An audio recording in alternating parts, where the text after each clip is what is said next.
네, 10분 안에 글로벌 금융시장 돌아보는 마켓남의 아침 회의입니다. 네, 25년 3월 10일 월요일 마켓남의 아침 회의입니다. 먼저 우리나라 주식시장, 지난 금요일에 있었던 주식시장 먼저 살펴보실게요. 우리나라 주식시장 코스피 0.49% 하락, 코스닥 1% 가까이 하락하는 모습 보이면서 미국 시장 빠졌던 것을 반영을 하는 모습입니다. 전전일에 미국 시장이 하락하는 모습을 좀 반영을 했는데요. 계속 요새 롤러코스터예요. 롤러코스터고, 계속 수급이 중요하게 작용을 하고 있지만 가장 중요한 것은 수급이 작용하는 원인은 저는 가격이다 라고 생각을 합니다. 다른 여러 가지 요인, 트럼프 관세의 불확실성 이런 것들도 있지만 지금 시장은 비싼 거는 좀 꺾여 내려가고 또 그 사이에 또 꺾여 내려왔던 거는 다시 또 반등하고 반등했다가 다시 또 꺾여 내려가는 이런 장이 계속 전반적으로 다 이어지고 있는 거 아닌가. 그래서 요런 흐름, 요런 움직임을 결정짓는 가장 중요한 요인은 가격이다라는 생각이고요. 그동안 코스피, 코스닥 조금 반등을 했었죠. 올해 들어와서 반등을 많이 하면서 거기에 대한 조정받고 있는 거 아닌가라는 생각합니다. 이런 측면에서 상해조가 홍콩 지수 전부 다 동일한 측면에서 생각해야 되는 거 아닌가라는 생각하고 있고요. 그래서 그동안 많이 올랐죠. 중국 증시 조금 또 올랐어요. 중국 양회 끝나고 뭐 AI 투자한다 이러면서 올랐는데 이게 조금 조정받았다라는 생각이고요. 독일 증시 마찬가지 측면에서 생각을 해야 됩니다. 마이너스 1.75%, 뭐 많이 빠지긴 했지만 그동안 오른 게 워낙 빨랐어요. 많이 오르고 많이 계속 올랐기 때문에 좀 1.75% 조정을 좀 받았다라는 생각을 하고 있고요. 여기서 예외는 니케이입니다. 니케이는 2% 하락하는 모습을 보였는데 니케이는 하락하는 이유가 분명해요. 엔고라는 것이 작용을 하고 있고 이거는 구조적인 변화입니다. 그렇기 때문에 지금 계속적인 니케이 하락은 이어지고 있다라는 쪽이고요. 글쎄 워런 버핏 영감님이 이제 일본 주식 상사 사겠다라고 하셨고 이건 바이 더 딥에 가까운 것 같은데 뭐 일본은 뭐 바이 더 딥을 해도 되려나요? 뭐 그런 측면이 듭니다. 일본 주식 좀 시기를 길게 안 봐가지고 이건 나중에 한번 보고 말씀을 드려야겠네요. S&P 500하고 나스닥은 소폭 반등을 했습니다. 고용지표가 그래도 예상보다 우려보다는 좋게 나왔고 무엇보다 파월 형님이 등판을 하셨죠. 파월이 등판을 하셔가지고 미국 경기 나쁘지 않다라고 경기도나 우려를 좀 완화시켜 주셨어요. 립 서비스를 해주셨죠. 그거 발판 삼아서 S&P 500, 나스닥 조금 올랐습니다만 사실 뭐 오른 거는 뭐 이런 거는 다 명분이다 라고 생각하고 그동안 너무 많이 빠졌어요. 너무 많이 빠져서 살짝 올라갔다 라는 생각인데 이 흐름 자체가 바뀌었냐 그건 좀 더 지켜봐야죠. 이번 주에 인플레이션 지표들 나오는 거 보면서 지켜봐야 될 것 같습니다. 원자재로 넘어가 볼게요. 원자재 WTI 67불 1% 올랐어요. 무슨 일이 있었나요? 트럼프 우리 럼프 형님이 또 러시아 제재하겠다 추가 제재하겠다라고 하셨죠. 러시아 제재를 왜 하나요? 지금 제가 보기에는 이거는 이 소식 들으면서 제가 느낀 거는 푸틴에게 메시지를 보낸 것 같아요. 우크라이나가 빨리 나랑 딜할 수 있게 니들 조금 자제해 라는 것 같아요. 이런 얘기 듣고 러시아 가만히 또 안 있었죠. 오펙 플러스에다가 이렇게 얘기를 했어요. 증산 스탠스 전환하는 거 조금 논의해 봐야 된다. 이거 좀 그게 맞는 건지 다시 한번 생각을 해 봐야 된다. 이런 얘기 오펙 국가들에게 얘기를 했죠. 우려를 전달했습니다. 결국 유가 가지고 지금 또 장난을 치고 있다. 라는 생각입니다. 유가는 뭐다? 트럼프의 인플레이션 제어 수단이다. 트럼프를 끌어내리려고 하고 트럼프의 뜻에 반하려면 유가를 끌어올리면 돼요. 네, 그렇습니다. 그런 흐름 측면에서 보셔야 될 것 같고 그러면은 이게 계속 올라갈 거냐? 그렇게는 안 될 거예요. 저는 그렇게는 생각하지 않습니다. 유가는 하방 압력이 훨씬 크게 작용을 하고 있는 상황이다. 큰 흐름은 아래로 간다라고 생각합니다. 관세 왔다 갔다 하면서 헬리아브 천연가스 다시 가격 우려가 붙었죠. 2.25%. 독일 TTF 천연가스 이것도 너무 많이 빠졌어요. 빨리 거기에 대한 반등 국면으로 4.5% 올랐다라고 생각하고 있고요. 그리고 그 외 금은 비금속 상승장에서 소폭 조정받은 모습, 상대적으로 약했던 은이 더 약한 모습을 보였는데, 이거는 글쎄요, 저는 개인적으로 해소될 거로 보고 있습니다.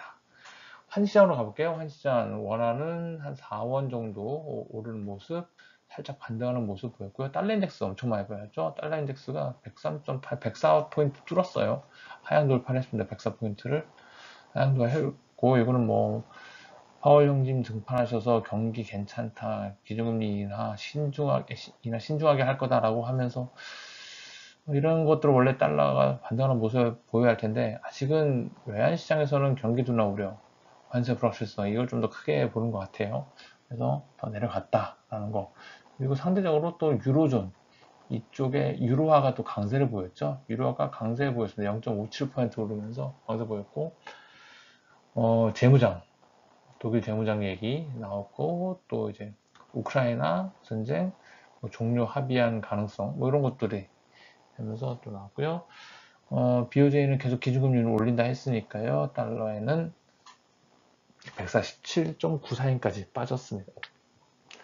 비트코인은 저기 86,000불 수준, 네, 계속 있는데 지금 또 빠졌어요. 살짝 빠졌습니다. 9만 불에서 85,000불 요 사이에서 지금 왔다 갔다 하고 있는데, 이제 여기서 또 변동수 줄다가 방향성 잡겠죠. 그렇게 생각되고요. 국고 3년 3bp, 국고 10년 4.3bp 하락하는 모습 보였습니다. 일단 뭐, 전일에 있었던 미국장 빠진 거 어느 정도 반영을 한 것 같고, 뭐 호주 국채도 8bp 정도 빠졌어요. 자, 하지만 중요한 거는 이쪽이었죠. 미국장 2년 4bp, 3년 2.7bp 상승하는 모습 보였습니다. 시장 우려보다 고용지표 괜찮게 나왔다는 거는 뭐 맞는 것 같습니다. 시장은 뭐 유명 애널리스트, 에나웡이라는 유명 애널리스트가 두 자릿수 증가 생각했는데, 그래도 나름 예상치 부합하는 수준으로 나왔어요.